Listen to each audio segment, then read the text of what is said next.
Bem-vindos, amigos de todo o Brasil, a mais uma edição aqui do Diálogo de Poder. Eu, Karina Belomé, junto da minha irmã querida Camila Ábedo, temos uma convidada especial para vocês. Não esqueçam, nós estamos aqui também sendo transmitidas pela TVD, Parabólica Digital 581 para todo o Brasil. E aquele abraço para a TV Aberta do Paraná, que está também transmitindo o nosso momento aqui em Ivaiporã, Pato Branco e Guarapuava. E também estamos sendo repassadas pelo canal do Silvio Navarro, mestre do jornalismo brasileiro. Eu quero dar aqui boa noite à minha querida irmã Camila. Boa noite, Karina. Boa noite, Luciana. É um prazer imenso estar com vocês, ainda mais para discutir uma pauta tão importante e tão atual que é o autismo. Com certeza. E boa noite à nossa convidada especial, que vai ter muito a nos falar hoje, Luciana Mendina, que é presidente da Inclusiva, uma das idealizadoras, a idealizadora principal da Lei da Detecção Precoce do Autismo, a Lei 13.438 de 2017, mãe do Bernardo, e nós vamos conhecer um pouquinho do Bernardo. Bem-vinda, Lu. Obrigada, gente. Que alegria estar aqui com vocês. Eu sou mais conhecida por ser mãe do Bernardo mesmo, sabia? Sabemos. A nossa audiência querida, aproveitem, comentem, compartilhem. É muito importante esse tema, ainda mais para vocês que têm filhos autistas, sobrinhos, amigos, conhecidos ou que suspeitam. Lu, iniciando a nossa rodada sobre essa situação em que tu descobrisse que Bernardo é um autista. Como foi para ti o início tudo e o que te levou a ser uma idealizadora dessa detecção precoce do autismo? Olha, o Bernardo agora está com 24, vai fazer 25 anos em julho, gente. Então o tempo voa. O Bernardo teve diagnóstico quando ele tinha 1 ano e 11 meses. Isso foi o diferencial dele para que ele conseguisse reverter a maioria dos sintomas. É lógico que o autismo não é uma doença, então ele vai ser autista para o resto da vida. Mas o B reverteu a maioria. E realmente ele tinha muitos sintomas. Ele começou o tratamento com 2 anos, ficou 7 anos todos os dias se tratando, depois passou um tempinho para 3 vezes por semana, 2 vezes por semana. E ele foi falar só com 6 anos de idade, e desenhar também. Então, o Bernardo era bem comprometido. E agora o B está na faculdade, está cursando biologia. Neste momento, ele está na oficina de oração aqui da igreja, que a gente é católico, praticante, a gente é seguidor do Frei Gilson, né, que está muito na moda, falando do Frei Gilson. E, assim, foi muito difícil, porque há 22, quase 23 anos, não se falava quase de autismo. Então, eu digo que a gente é dinossauro do autismo. E naquela época, o autismo nem era considerado deficiência como é agora. Foi em 2012, então vai fazer quase 13 anos que o autista é considerado pessoa com deficiência. Então, não tinha plano de saúde, não tinha tratamento via plano, não tinha via SUS, paguei tudo particular, e nesse meio tempo meu marido faleceu, o Bernardo só tinha 3 anos, a Maria Júlia, que ele tem uma irmã 1 ano mais velha, estava com 5, e foi bem complicado. Mas eu tenho até livros sobre o assunto, quem quiser pode me chamar, depois eu deixo o meu WhatsApp, que eu compartilho gratuitamente os livros, que conta a história do Bernardo, tem um livro infantil também, tem o guia prático, tem a lei. Então, depois do Bernardo, minha missão virou os autistas, né? Eu nem digo autismo, mas os autistas, ajudar as famílias, ajudar as mães, e é o que a gente tem feito. E é muito difícil de receber um diagnóstico, ainda mais naquela época. Eu acho que hoje em dia é um pouco menos, porque tem muito mais rede de apoio. Naquela época eu não conhecia nada, nem ninguém que tivesse autismo, nem uma mãe, nem uma família. Então, a minha família foi uma coisa bem diferente. Eu tive muito amor de todo mundo, minha família é muito amorosa, muito querida, mas, gente, os desafios são enormes. Então, e outra coisa, né? Quem cuida é a mãe e o pai, por mais que a família ajude. Então, isso tudo foi bem difícil, e é por isso que a gente tem Inclusiva, para ajudar essas mães, esses pais, a família, com o diagnóstico. Quando eles recebem o diagnóstico, eles ficam bem confusos, perdidos, Mas, hoje em dia, há muito o que se fazer, tem muito tratamento bom, as crianças estão melhorando muito, é para a vida toda, depois surgem outros desafios, e é um dia de cada vez. E eu estou muito feliz de participar aqui com vocês, porque, como eu falei para a Karina, e estava conhecendo a Camila agora, eu morava em Porto Alegre, a gente voltou para cá, voltou para Brasília, que tinha morado 10 anos aqui, porque este atual governo, que eu considero o pior governo de todos os tempos, ele está fazendo absurdos com as pessoas com deficiência, está ameaçando os direitos. E a gente sabe que tem muitas pessoas vulneráveis, pessoas que precisam do benefício para sobreviver, para ter comida em casa, para viver. Então, eu voltei, ainda bem que voltei, senão eu ia ficar maluca em Porto Alegre com o que está acontecendo. E amanhã já vou para a Câmara, depois da manhã também, porque a gente tem que derrubar vetos, que depois a gente pode falar melhor sobre o assunto. A gente tem que fazer denúncias sobre planos de saúde que estão descumprindo os contratos e acabando com as terapias, fora todo o resto que está acontecendo nesse atual governo.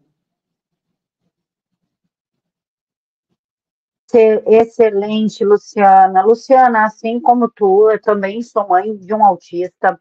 E uma das maiores dificuldades, que agora a gente tem que até justificar, o meu filho é autista, mas não autista de Instagram. São esses vídeos que as pessoas estão fazendo, pessoas sem qualquer munição profissional, sem qualquer conhecimento da neurodivergência, que fica fazendo, 10 dicas que tu é autista. Pô, com 10 dicas, a gente se enquadra em 90% das psicopatologias e neurodivergências que existem. Também fica, eu sou autista e sou PhD.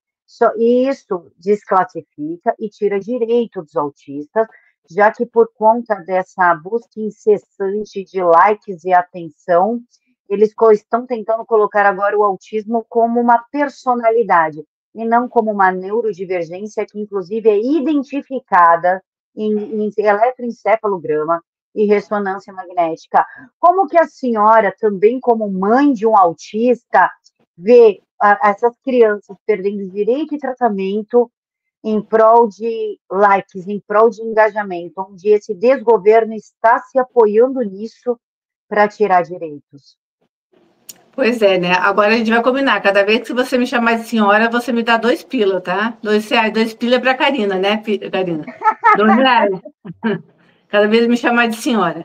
Então, não, é um absurdo, mas é que o autismo virou moda, gente. Infelizmente, a gente vê pessoas concordando com o autismo sem serem autistas, porque acha bonito o quebra-cabeça colorido, acha bonito usar o cordão do girassol. Gente, isso aí é muito sério, isso aí é direito. Não é bonito, não dá para romantizar, não dá para glamorizar. Assim como a Camila teve uma noite muito difícil cuidando do filho dela, eu tive inúmeras. Eu até falo assim que às vezes eu tinha que tomar banho 1, 2 horas da manhã, quando eu acordava, assim, porque o Bernardo levava 3, 4 horas para dormir. Quando eles são pequenos, é ainda mais gritante, é mais difícil. Então, glamorizar, romantizar um transtorno que é sério, dá margem para isso, para que tentem tirar direitos, e este governo quer tirar, porque os direitos significam dinheiro, verba, e eles querem gastar com os absurdos dele, que a gente vê que é só absurdo. São gastos, assim, agora que aumentar o número de deputados, como se a gente não tivesse muitos deputados, assessores do STF, enfim, é um governo que não melhora a vida de ninguém, que não pensa nas populações assim mais vulneráveis. Pessoa com deficiência não é só autista. Então, a gente pensa cego, surdo, cadeirante, paralisia cerebral, agora esse veto absurdo às vítimas do Zika vírus, que são menos de 1.500 crianças, porque, pasmem, há 10 anos eram 4.500, mais um pouco, mas essas crianças foram morrendo, porque também a estimativa, a expectativa de vida delas é muito curta, elas têm muitas comorbidades, e a microcefalia, que é o cérebro menorzinho, é a coisa mais banal, o pior é o resto que elas têm, entende?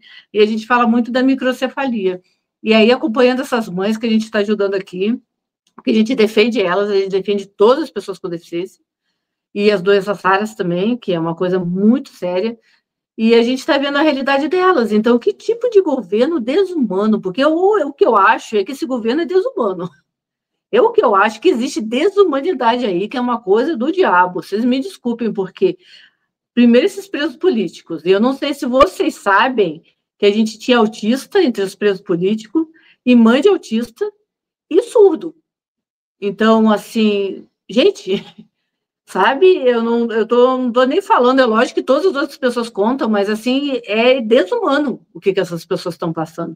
E sem terem cometido nenhum crime. E eu já morava aqui, na época, que teve aquela explosão, que eles botaram fogo no ministério, que um cara perdeu o dedo, que eles invadiram tudo, e nada aconteceu. Eu morava aqui, nada aconteceu. E era tudo à esquerda.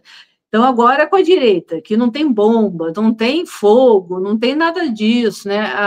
Aquela mesmo, a Débora lá, com batom. Gente, isso aí é muito sério, né? Como é que ele chegou a esse ponto tão rápido? Eu me questiono, eu queria saber o que vocês pensam a respeito. Perfeito, Luciana. Karina? Perfeito. Nós pensamos o mesmo, né, Lu? Em relação a todas essas injustiças, é impossível não se indignar diante do cenário, né? Porque isso recai a cada um de nós. Então, ficar calado diante desse processo é dar a voz aos inimigos para que eles continuem fazendo a perseguição.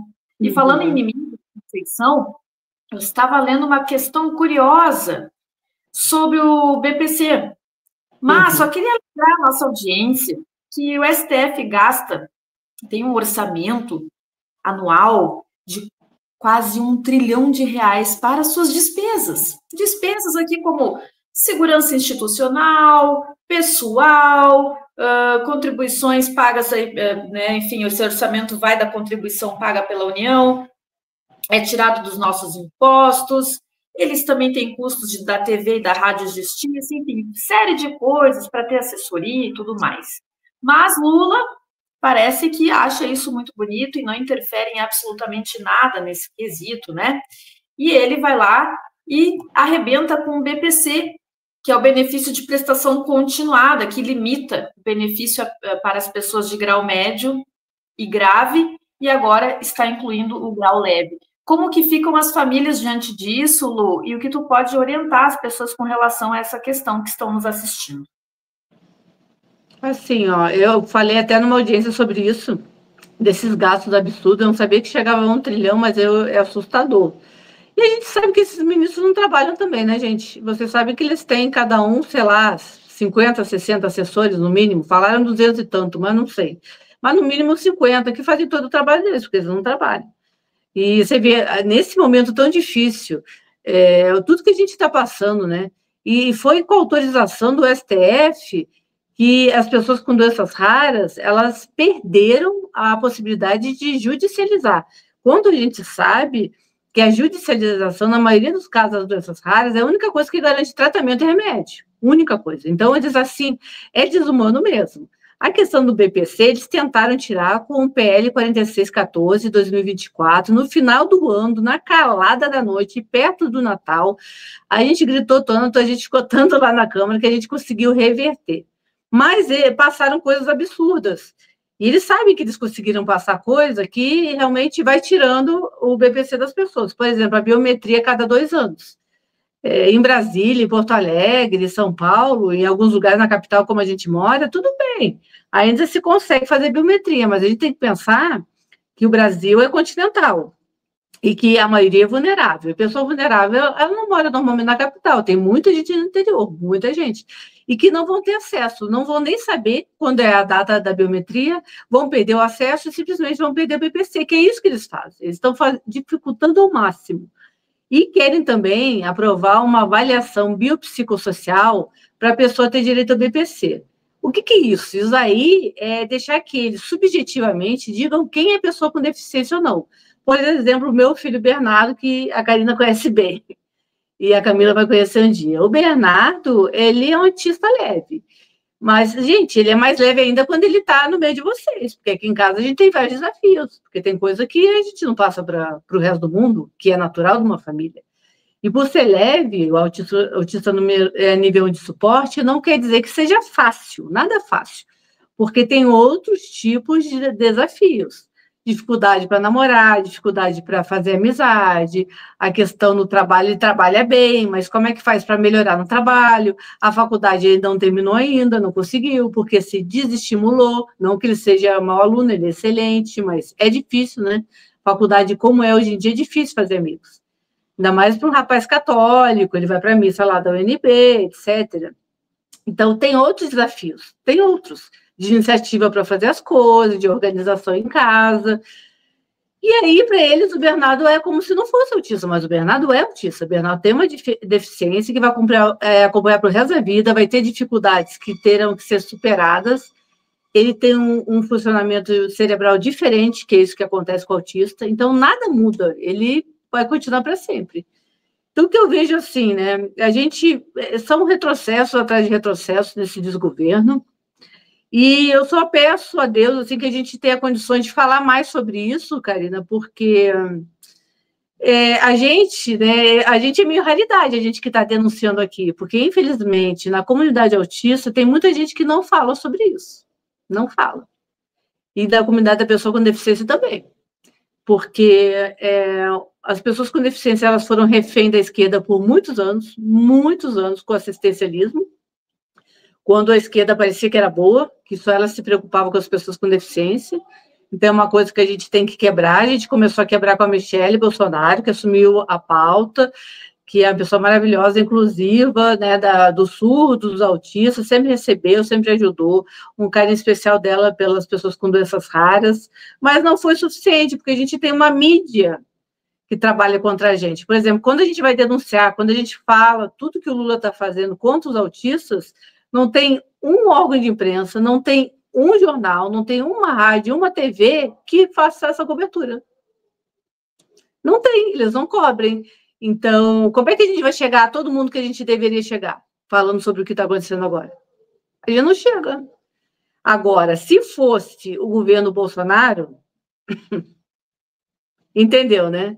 Estaria todo mundo falando e distorcendo, porque teve coisa, por exemplo, o decreto maravilhoso do Bolsonaro, da inclusão, que a gente não teve nem tempo de defendê-lo, porque a mídia já chegou com tudo, as pessoas da esquerda, né, a esquerda radical, chegaram com tudo, falando que o decreto era absurdo, que ele excluía, que ele era péssimo, que ele não fazia inclusão, quando é mentira, ele só dava mais opções, inclusive do homeschooling.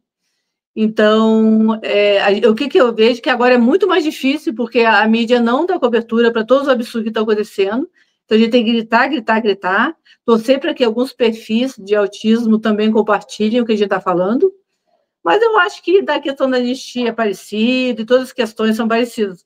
Mas, como a gente falou, o autismo ele deve estar alcançando cerca de 3 milhões, 4 milhões de pessoas no Brasil. Então, é uma pauta de minoria. Eu gostaria que as pessoas enxergassem o autismo como uma pauta da família, porque se enxergasse que é uma falta da família e não da pessoa com deficiência, eu garanto que mais deputados iriam defender a gente, iriam ajudar. Mas como os próprios deputados da direita, e aí é um puxão de orelha, porque é verdade, eles têm que fazer, né, um meia-culpa, eles nunca deram bola para essa pauta da pessoa com deficiência. Eles sempre acharam que era uma pauta menor. Só que é uma pauta que no Brasil, juntando todas as deficiências, dá mais de 10 milhões de votos. Bem mais de 10 milhões de votos. Então, será que não eram esses 10 milhões de votos que faltavam para o Bolsonaro, para ele ganhar mesmo? Eu sei que ele ganhou, que teve fraude, mas será que não era isso? Então, a gente vai cometer os mesmos erros? A gente não vai chamar para o nosso lado as pessoas com deficiência? É um questionamento que eu me faço, né? Luciana, eu vou pegar brecha do seu questionamento e vou emendar.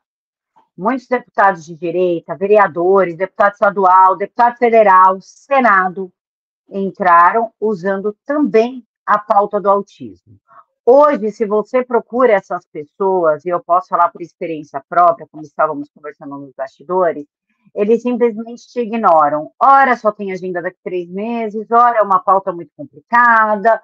Como é que tu vê a direita usando uma pauta tão séria, que é a dos neurodivergentes, mas quem assume, quem pega esse nicho é sempre a esquerda? Como você vê esse corpo mole da direita, praticamente ignorando que existem autistas? Então, olha só, agora com a questão do BPC, que foi tão importante esse PL 4614, a direita se uniu e barrou. Então, foi algo inédito, algo que eu espero que aconteça sempre, mas também tem a ver com a questão de ser algo contra o Lula. A gente não pode negar que é por causa disso. Mas valeu, ajudaram muito, tem muitas pessoas boas, e aqui eu destaco muito a senadora Damares, a Bia Kicis, que sempre esteve com a gente, a deputada Mayra Pinheiro, que é lá do Ceará, a Cristonieta, então eu tenho os meus queridos, tá? Deputado Sanderson, então o Cherini tem ajudado, e o Jordi, do Rio, nos ajuda nisso. Agora eu tenho falado com a esposa dele, vou ver se ela ajuda mais, que eu estou querendo trazê-la para o nosso lado também, porque o que eu acho que falta é isso, mais comprometimento ainda, porque, gente, o autista pode ser um, mas nessas famílias vulneráveis, o autista é um, mas a família são mais 4 ou 5, multiplica isso.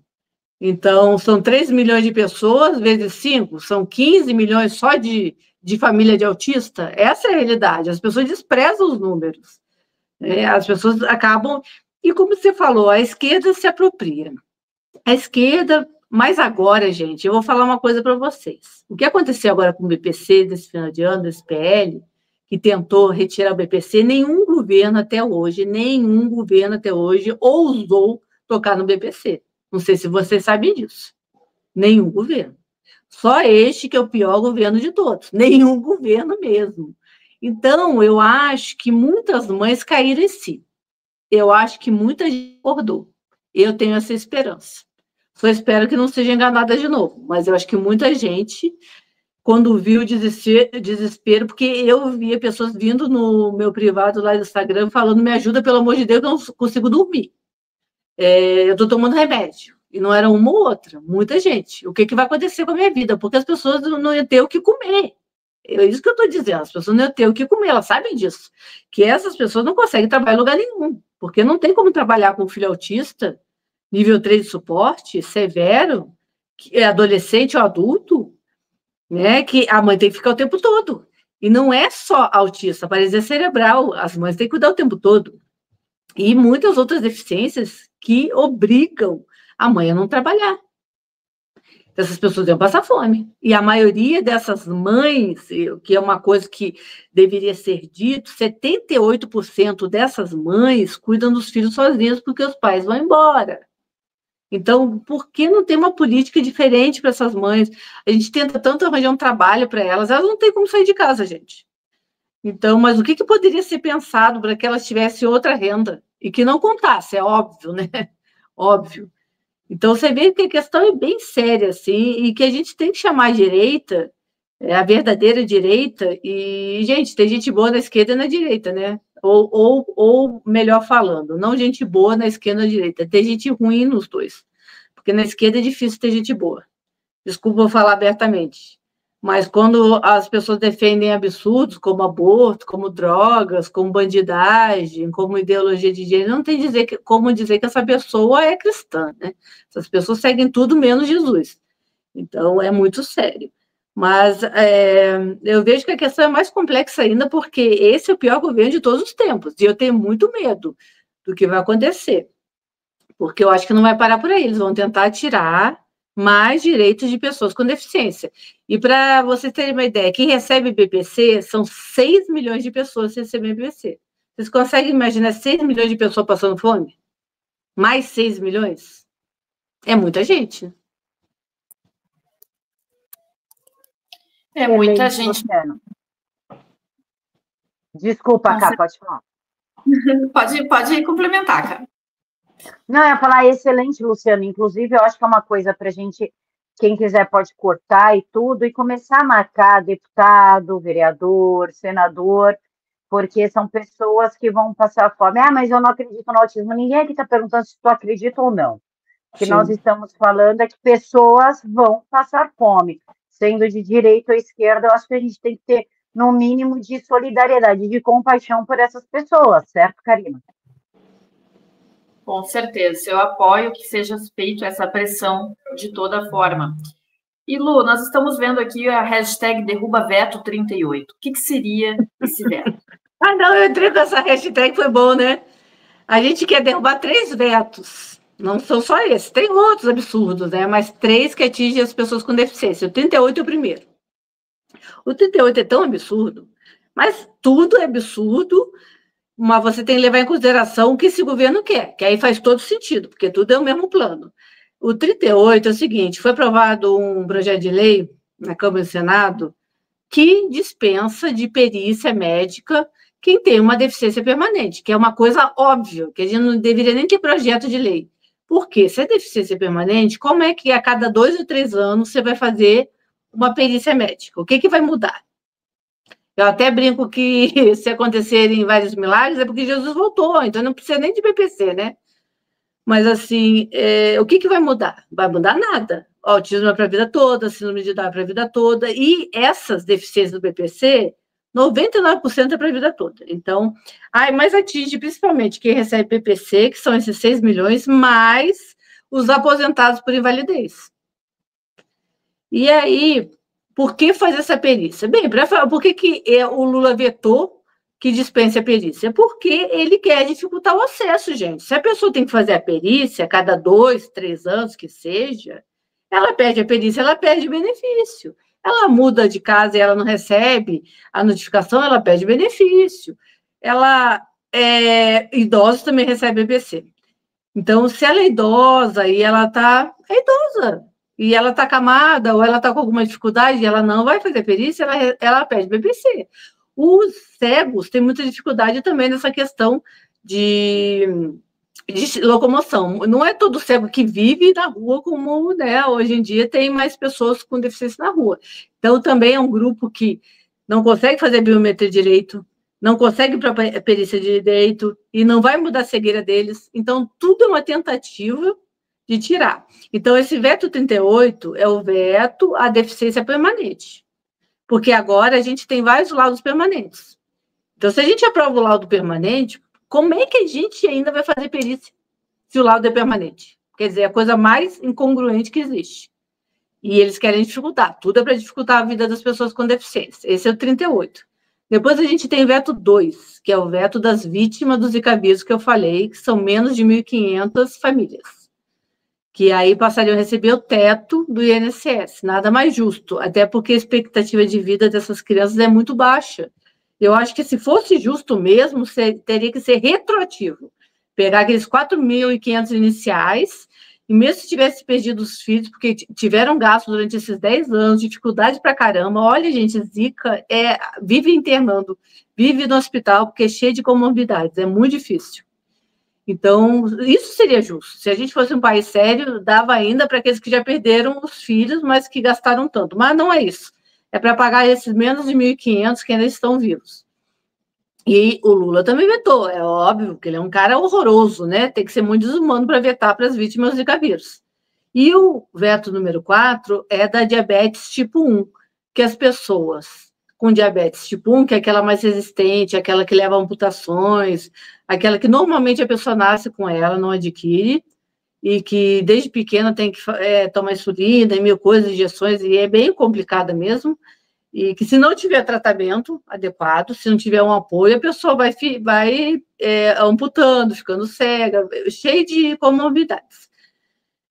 Então, nos outros países, essas pessoas que têm diabetes tipo 1 já são consideradas pessoas com deficiência, nos outros países. Então, a gente só ia fazer justiça, que sejam consideradas aqui, até porque, dando um benefício para elas sendo consideradas pessoas com deficiências que são vulneráveis, apenas que são vulneráveis, vão poder receber o BPC. Então, vão poder se tratar, vão poder comprar uma comida melhor, já que são diabéticos, uma injeção, vão ter mais acesso, vão ter mais direitos. Então, nada mais justo. Então, tu vê que tudo é para pessoas de baixíssima renda. Nada agora, ressaltando, né? Não tem dinheiro para essas pessoas, mas tem dinheiro para artista da Lei Rouanet. 16 bi para a Lei Rouanet.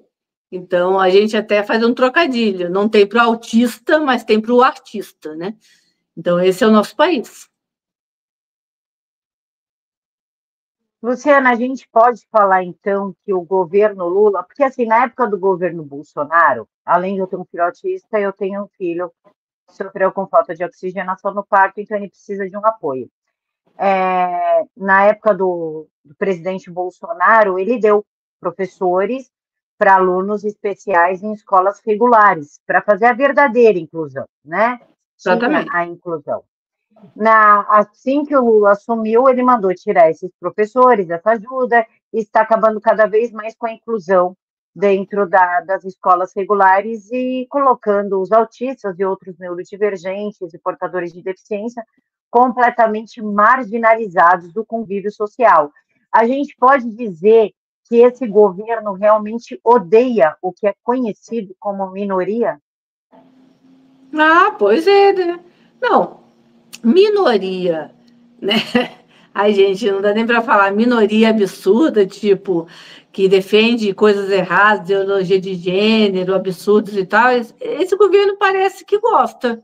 Mas eu digo minoria, que significa pessoa vulnerável, porque pessoa com deficiência é pessoa vulnerável. É uma pessoa vulnerável. E eu vou falar uma coisa assim, eu não sei se vocês se deram conta, mas todo país comunista, o primeiro a ser atingido, o primeiro que eles se descartam são das pessoas com deficiência, porque para eles não serve para nada. Não é militante, é pessoa que precisa de ajuda. Então, na Venezuela, começou a faltar insulina, eles passaram a não dar os remédios para as pessoas com deficiência.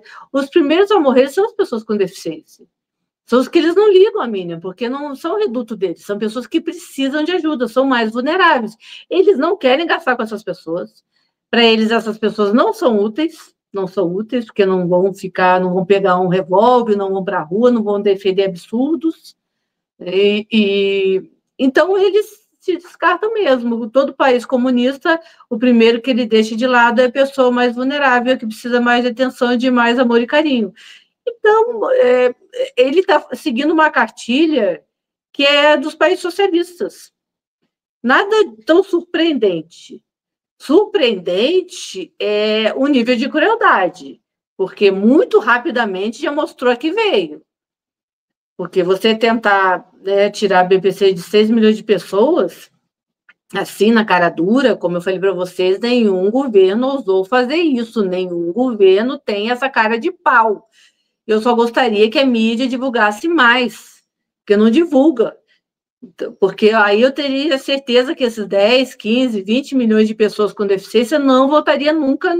Porque eu vou até perguntar, ano que vem eu quero gravar muitos vídeos, se vocês puderem me ajudar nesse sentido, para a gente divulgar isso, para que as pessoas não esqueçam nem um minuto de tudo que está sendo feito nesse desgoverno. As pessoas não podem esquecer. Eu não aceito que uma pessoa com deficiência, depois de quase ter perdido a comida para sobreviver, vai votar no cara desse ainda. Eu não posso aceitar um negócio desse, gente. Porque se não fosse a gente gritar, e assim, a gente mesmo, sou eu, é um grupo que, graças a Deus, tem condições de estar aqui em Brasília, que consegue gritar, que consegue fazer pressão, que consegue falar com os deputados, que consegue falar com os senadores, mas se a gente não tivesse mobilizado, isso daí teria passado. Vocês entendem isso? As pessoas estariam morrendo de fome. E então, essas pessoas mesmo, que são as mais vulneráveis, elas não podem vir para Brasília. São as pessoas que a gente ajudou, que a gente nem sabe quem são, que são muito vulneráveis, muito pobrezinhas, que moram em lugares muito difíceis. Agora, gente, elas vão voltar novamente num cara desse? Não, não dá para acreditar, né? Não dá mesmo, Lu, para acreditar em nada disso. Realmente é complicado. E voltando a falar sobre a questão, né, da saúde e os autistas, ou pessoas com TEA, transtorno de espectro autista, planos de saúde estão em onda de cancelamentos unilaterais que impactam a vida das famílias com autistas. Isso saiu uma matéria, gente, e isso não era coisa de nossas cabeças, na Veja, e não faz muito tempo, não. Saiu agora, não faz poucos meses, estou tentando achar aqui agora a fonte do tempo, mas isso não é uma coisa recente, e o problema ainda afeta beneficiários com doenças raras, que não são os autistas. E empresas afirmam que decisões se baseiam em critérios técnicos e financeiros. Lu, o que você pode falar para a nossa audiência acerca desse desaforo que alguns planos estão acometendo famílias que precisam desse socorro? Olha só, eles estão fazendo tudo isso porque eles sabem que eles têm o aval deste governo, E tem o aval do STF, como eu falei. Se fosse na época do Bolsonaro, e olha que o Bolsonaro jamais ousou tentar tirar a judicialização das pessoas com doença rara. Como eu falei, a Michelle sempre ajudou as pessoas com doenças raras. Então, jamais. Agora, se tivesse ousado, o STF iria contra ele. Iria contra ele. Agora que a gente fica pensando, o STF iria contra ele porque são bons ou só porque é o Bolsonaro? Porque agora que o Lula está fazendo isso, aí tudo bem, tirar tudo. Essa questão do BPC, esse PL do BPC, o STF deveria intervir, já que ele intervém em tudo ele faz, né? Tudo ele se mete. Então, esse grau de desumanidade, não, eles estão concordando com tudo. Eu tenho muito medo porque a gente não tem mais justiça. A gente não tem. O plano de saúde só estão fazendo isso porque eles sabem que tem esse governo que não se importa com as pessoas com deficiência, está na cara, não defende os direitos das pessoas com deficiência, pelo contrário, não defende direitos dos autistas, quer tirar, é benefício. Então, se você vê que está tudo pronto para você dar o pulo do gato, como a gente vê que tem muito mais crime hoje em dia, nos últimos 2 anos cresceu muito, muito, muito. Mas por quê? Isso é retrato do país que a gente vive. Você sabe que tem um bandido como presidente, um bandido, um criminoso, as pessoas se sentem mais à vontade para cometerem crimes. É a mesma coisa dos planos de saúde. Eles pensam, o presidente não está nem aí para os autistas, para as pessoas com deficiência. O STF impede a judicialização das pessoas com doenças raras. Por que eu não vou descumprir o contrato se nada vai acontecer comigo? Então, eu vejo que a gente está num abismo, um horror. Eu acho que o lance é rezar muito, né, orar muito mesmo, fazer todo o possível para que tenha essa anistia. Vocês já são convidados para virem aqui, ficarem aqui na minha casa, vocês duas, para a gente ir lá na Câmara e no Senado, para a gente fazer barulho e tentar mudar isso. Eu gostaria muito que esse cara caísse antes. Eu gostaria que houvesse impeachment, mas nada nos leva nessa direção, mas que pelo menos tenha anistia. E dos planos de saúde a gente vai ter que gritar, vai ter que reclamar, vai ter que chamar deputados. A gente tem alguns que defendem, né, as pessoas ainda com deficiência, a gente sabe quais são, mas eu digo assim, se a gente tiver 10% que defende, é muito. Então, você vê, gente, porque não pode pensar nas pessoas com deficiência dessa forma que é pensado como assistencialismo. Tem que pensar nas pessoas com deficiência como seres humanos, como famílias, são famílias. Cada família de pessoa com deficiência tem 5, 6 pessoas. Então, menosprezar, eu acho assim, Karina, que não sei se a direita já aprendeu sobre isso, mas me parece que ainda não, que ainda está muito lenta na questão de entender que não é só a pessoa com deficiência, que tem toda uma rede por trás dela que também significam votos. Então, de repente, se preocupar mais com o voto da gente, né? Tentar mudar essa rede, não é? O que vocês acham? Eu acho que, e aí eu já vou puxar a sardinha para o nosso lado, que se a gente se juntasse, começasse a expor tudo que fazem contra os neurodivergentes, quando eu digo minoria, eu não estou falando do negro, do gay, da mulher, porque é uma minoria de muita gente, essa. É uma minoria com muitos grupos. Quando eu falo de minoria, eu falo de minoria de verdade, que são as pessoas em situações extremamente complicadas, como autistas, TDAH, deficientes intelectuais, pessoas com deficiência. Se a gente começa a expor essa galera toda, esse deputado, senador, e começa a fazer um movimento falando não vote em quem não está nem aí, eles começam a se importar. Não por amor, sim por amor ao poder, por amor ao dinheiro, não por amor à sociedade. E eu vou sim em Brasília. Sim, venho sempre me ajudar aqui, porque a luta é dura. Porque, gente, eu vou falar assim, né? Você colocou muito bem essa situação, tá, Camila? Eu também considero que as pessoas com deficiência são a única minoria que a gente tem no país. A única. Porque o resto tudo é ser humano.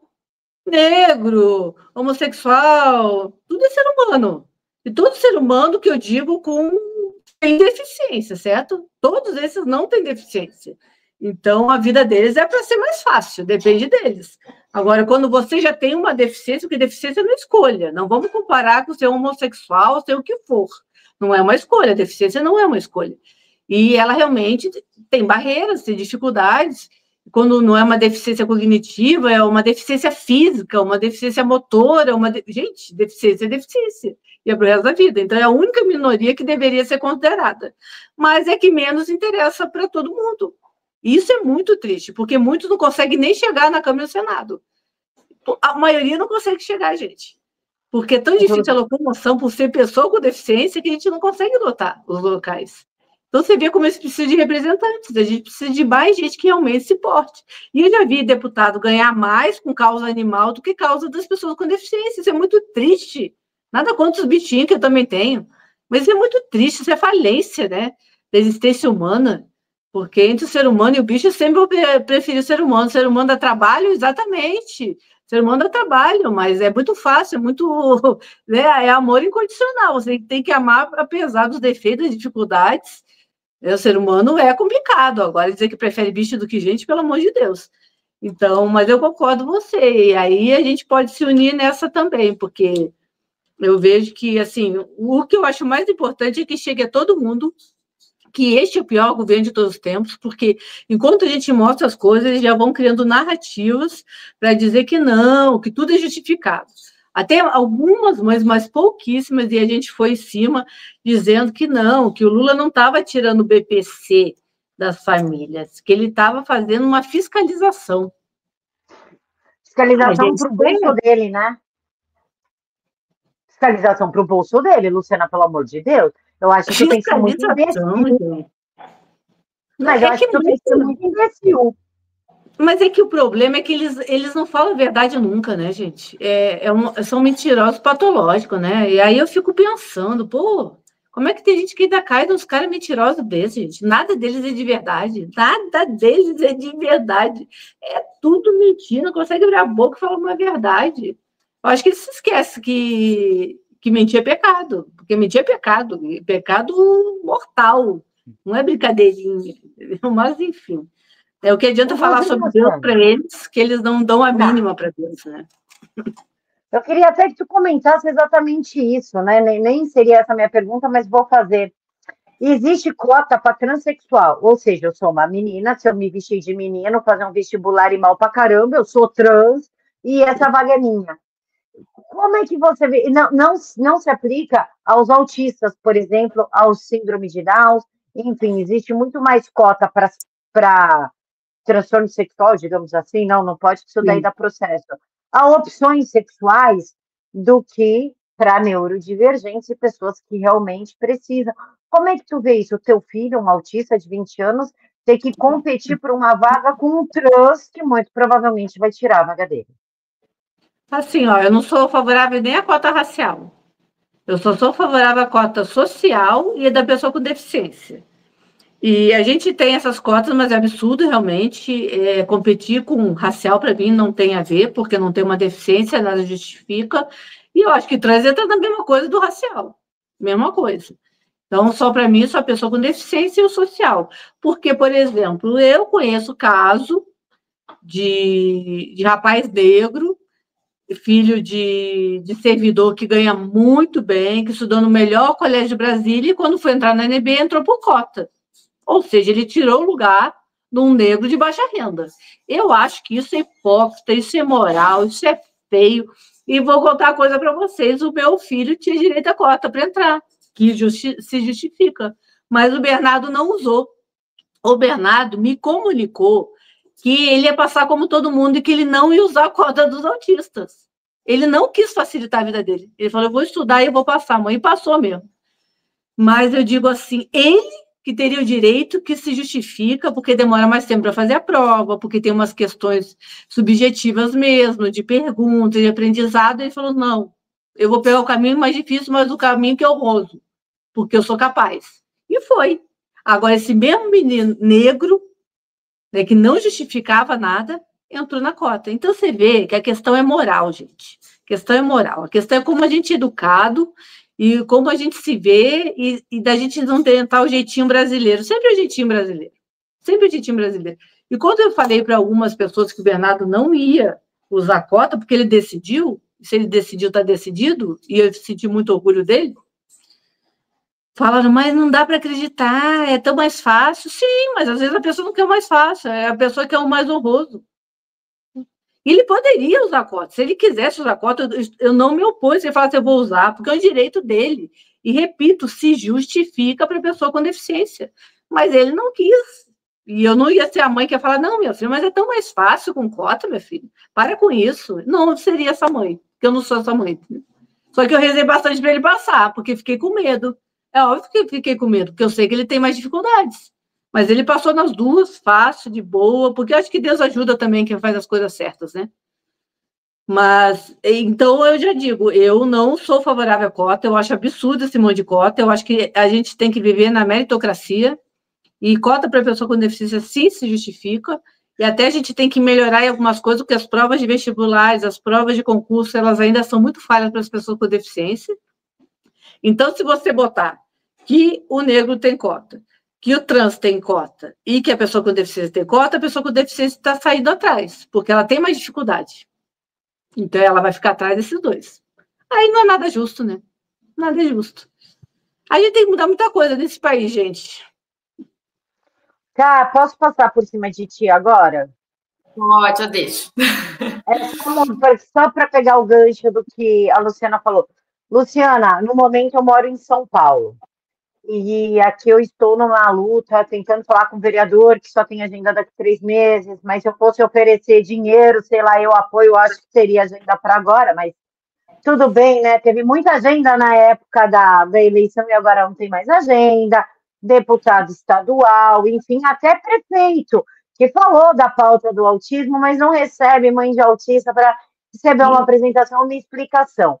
Então, aqui em São Paulo, se tu tentar o Instituto Jô Clemente, que é a antiga PAI, que deveria atender as pessoas do SUS, a espera é de 2 a 3 anos, porque eles estão dando preferência para convênio particular.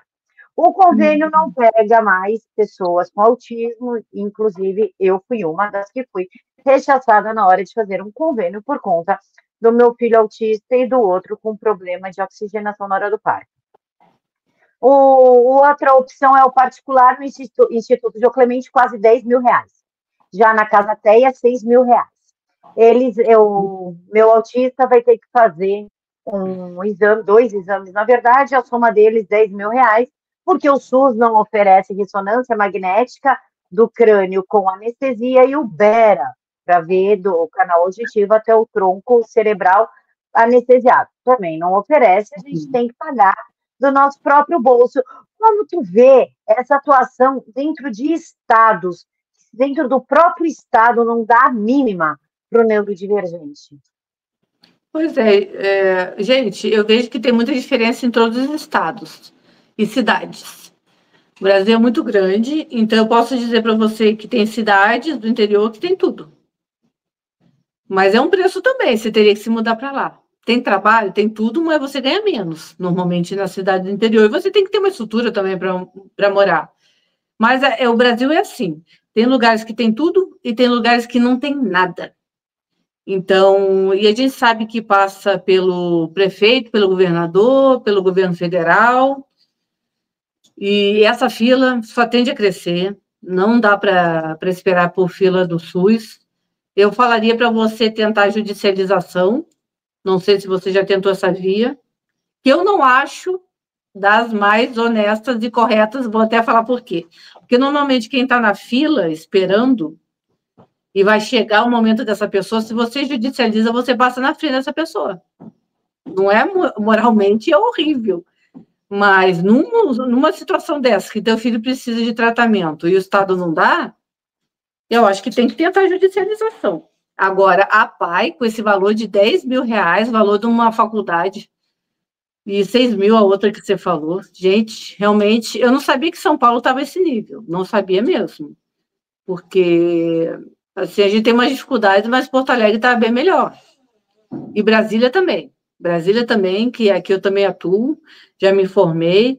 A gente tem lugares bons de tratamento, lugares muito bons de tratamento aqui. E é raro ver uma criança que não tem tratamento. Agora, gente, São Paulo é muito maior. Então, e tem que investir muito mais também por ser muito maior. porque é aí que deve estar a maior concentração. Se bem que eu acho que a maior concentração de autistas não é aí, é no Paraná. Eu não sei por quê, não me perguntem, mas é Paraná e proporcionalmente Amapá. Mas imagina, são milhões. E o que a gente pode fazer, gente, o que a gente está fazendo? Uma coisa que podem tentar criar são centros de referência do autismo. Mas aí tem que ter a boa vontade do prefeito. E se o prefeito não bota como pauta o autismo, não vai ter nunca. E uma coisa que angustia muita gente, e eu quero conhecer teu filho com calma, né, o que é autista e tudo, claro, conhecer todos, é que é fundamental o tratamento, quando eles são pequenininhos, para a reversão dos sintomas. A diferença de um nível 1 para o nível 3, muitas vezes, é o tratamento.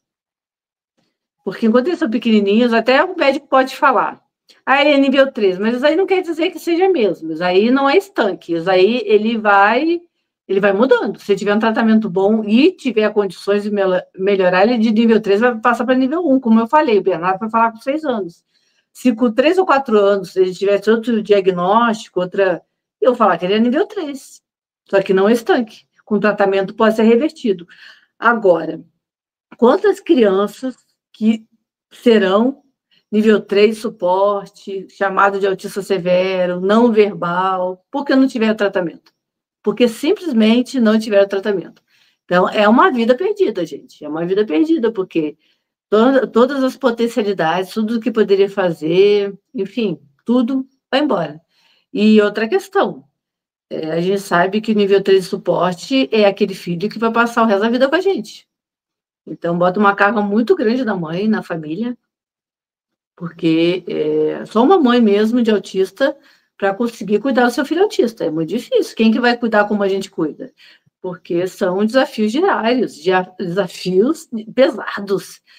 Não é fácil, não tem nenhum glamour. Então, sim, a gente tem que se unir para, dentro do possível, mudar essa realidade, mas eu já digo assim, que neste governo, eu não sei como melhorar. Neste governo, porque todos os projetos, até eu vejo, né, estou aqui em Brasília, muitos projetos de lei sendo aprovados que imitam a Lei Brasileira de Inclusão, que já prevê esses direitos. Então, por que os caras, Karina, os deputados fingindo que trabalham, sabe? Aprovando leis que já existem. Aprovando direitos que já existem, porque esses direitos já existem, já estão na Lei Brasileira de Inclusão. A gente não precisa de mais leis, são muitas leis o tempo todo, a gente precisa de execução. E se não tiver orçamento, se o governo não quiser, não adianta ter lei. É simples. Então, é o nosso dia a dia.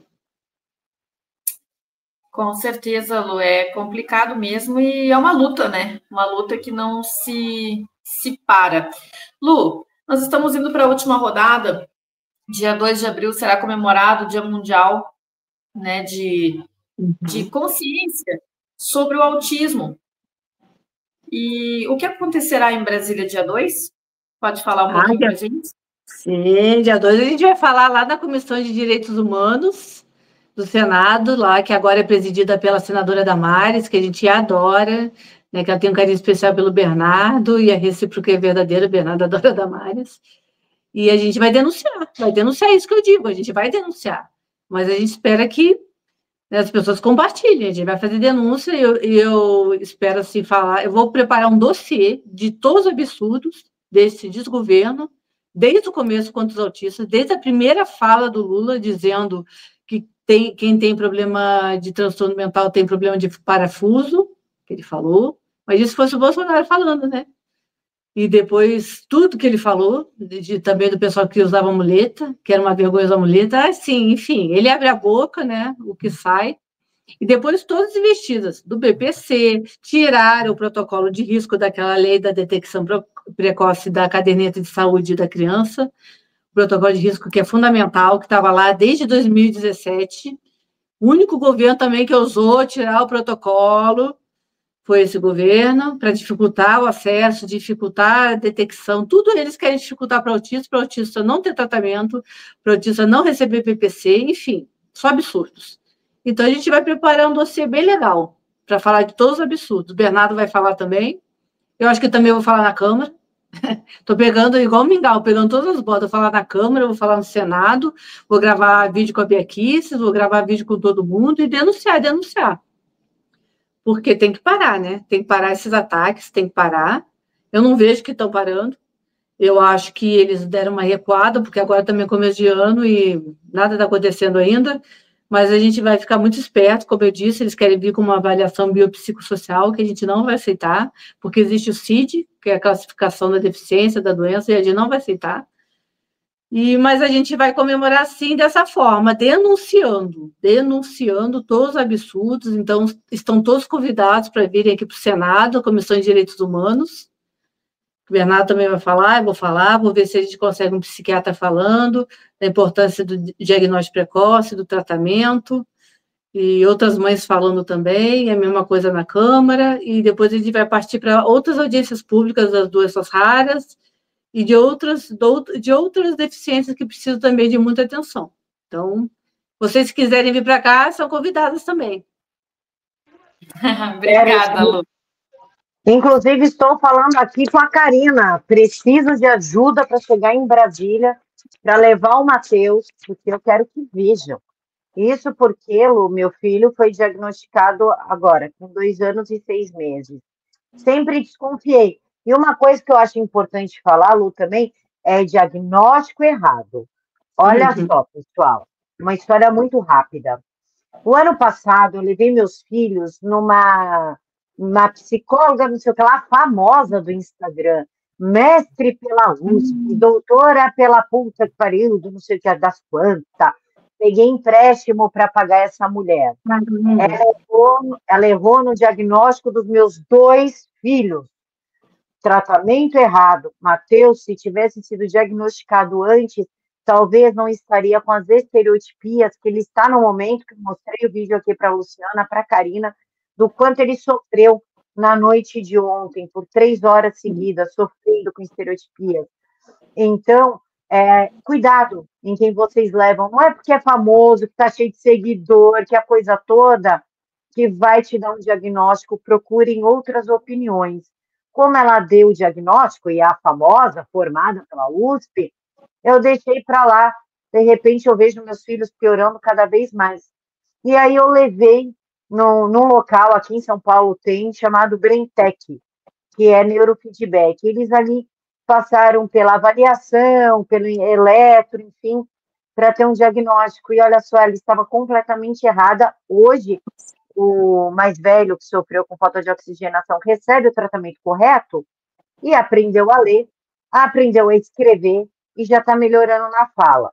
O Matheus ainda não aceita a touca, estamos no caminho e procurando tratamento também, né? Que aqui em São Paulo é inacessível. Vamos combinar que é inacessível. Então, cuidado, pessoal, onde vocês levam, sempre busquem outras opiniões. Eu peguei empréstimo para pagar uma famosinha que errou, assim, ó, largamente, nos 2 diagnósticos. Sim. Não, para te ter uma ideia, Lu, eu falei assim, o Matheus, ele é autista e elenquei tudo, seletividade alimentar, hiperatividade, agressividade, andar nas pontas dos pés, não olhar, elenquei tudo. Sabe qual foi o teste que ela fez? Pegou no braço dele e falou, Matheus. Ele não puxou o braço e olhou para ela. Ela falou, viu, mãe, não é autista. Ah, não, gente, como assim? Que loucura isso. Esse foi o teste. Esse tipo de coisa tem que denunciar. E, gente, Instagram, infelizmente, tem seus picaretas, né? A gente tem que ter cuidado com o Instagram. Mas agora que você conhece a gente vai te ajudar com tudo que você precisar, tá? Com tudo mesmo, assim. Porque até umas pessoas que são famosas, a gente conhece, como eu digo, né, a gente conhece o bastidor também do autismo. Não é bem assim. E, infelizmente, não dizem, né, se protege. Porque eu digo mesmo, eu sou muito sincera, se eu sei que uma pessoa é picareta, eu sei que ela não... eu vou te alertar, eu não vou deixar que você caia nessa, não, porque eu acho que é até dever de, como cidadã, como empatia, não vou deixar que você seja enganada, mas tem gente que prefere se omitir, infelizmente, né? É o isentão da empatia. A gente tem isentão político, a gente tem isentão da empatia, aquele que só se preocupa com a sua vida, mas agora você está em boas mãos que a gente vai te ajudar com tudo. Até vou ver se tem tratamento aí. Mas eu acho que você tem que ir de novo na Câmara e tentar aquela outra vereadora que eu te falei. Sim, e na prefeitura, conversar com o senhor Ricardo Nunes, né, senhor Ricardo Nunes, que foi eleito, Vocês pagam imposto, não pagam pouco? Né? Vamos trabalhar meu Ele anjo. prometeu alguma coisa para os autistas? Centros. Gente, e precisaria, de São Paulo é enorme, precisaria de muito. Eu acho que você tem que falar com o prefeito de Sorocaba. Esse sim. Esse está muito bem na foto, gente. Ele está criando a cidade do autista. Eu estou pensando em ir em Sorocaba. A gente pode ir junto. Levar uma comitiva lá para Sorocaba. Esse cara é bem intencionado, esse cara quer fazer. Tem lugares que tem centros bons, Balneário Camboriú, Porto Alegre tem aquele centro bom, certo? Que eu ajudei a construir, ele é bom, ele é bom. Esse daí de Sorocaba, que está construindo, Itapema, parece que tem também. É uma praia, né, de Santa Catarina? Isso. Tem lugares que tem, mas assim, no teu caso é São Paulo. Então a gente tem que ver e tem que ter um compromisso do prefeito, gente. Se ele assumiu esse compromisso, ele tem que fazer. Com certeza. Para já, para ontem. Sim. Né, Ricardo Nunes? Fala aí, Cá. Vamos trabalhar para esse apoio. A construir. Aí, diz para ele procurar a gente, que a gente ajuda a implantar. E eu vou te falar, tem uma forma de implantar que é mais via educação, que sobra mais dinheiro do que saúde. Então, tem as formas de fazer. Quando a pessoa quer fazer, gente, ela faz. Na vida, toda a vida é assim. Quando você quer realmente fazer alguma coisa, você faz. Com certeza. É só que... Pior que é. Nós vamos te querer outras vezes aqui, Lu, conosco, né? Nós agora para a rodada final, que é as perguntas, as palavras que nós vamos te colocar aqui, e tu vai formular uma pequena frase com relação ao sentimento acerca dessas palavras. É o pinga-fogo do diálogo de poder. Que lindo! Posso deixar meu contato primeiro para quem quiser receber meu livro? Pode.